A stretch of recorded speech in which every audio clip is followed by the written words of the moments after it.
Hey YouTube. Everybody should know how to make a fire. You should know how to make a fire by a variety of means, not only with matches and lighters, but with ferrocerium rods, bow drills, flint and steel, stuff like that. And these are things you should practice with. But sometimes you just want a fire. Sometimes you may just need a fire. You could be stuck in a situation where somebody's going hypothermic, and that's not the time for us to pull out the bow drill and try and experiment.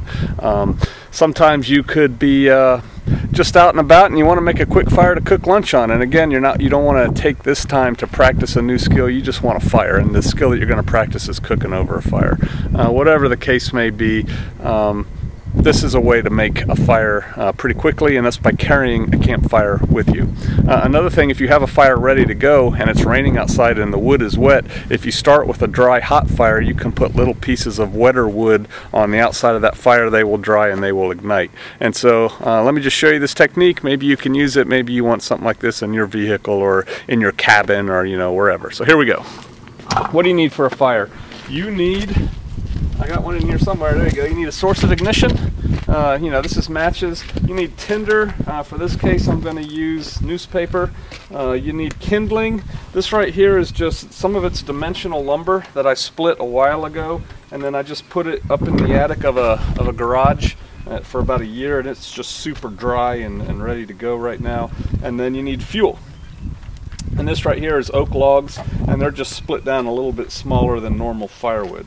Okay, so here's what we do. We take our matches, put them with our kindling, just move them down here.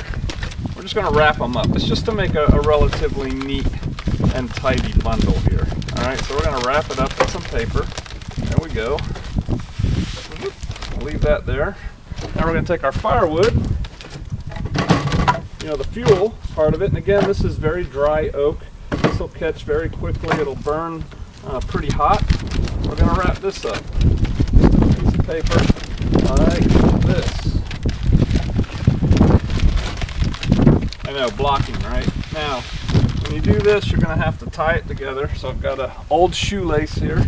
I always save shoelaces when I'm done with a pair of shoes. And just tie this up. I just tie it in a bow knot because it's easy. Get it out when you need it. Maybe you have cold fingers or something like that. Yeah. Take some of this. This is just jute twine. I use it in a lot of my projects.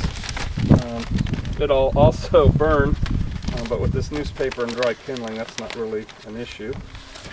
Take this like this, and again, this is just to make it a neat, tidy bundle. Whoop. It's old jute cord. I reuse everything.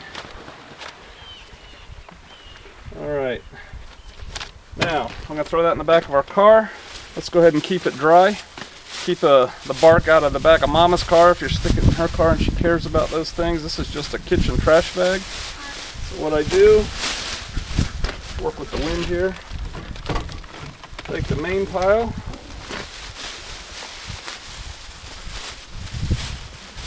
Stick it in your bag. Could you use a heavier duty bag? Of course you could. You need to? Not really. Stick your kindling in there. You could tie this up if you wanted to. I don't have another piece of cord with me right here to make the video. But basically you just have a nice neat little bundle here. You can throw it back in your car. And you've got a campfire ready to go if you need it. So, I hope you learned something. If you like it, go ahead and use it. If you have a better idea, go ahead and comment on the video down there. Y'all bless.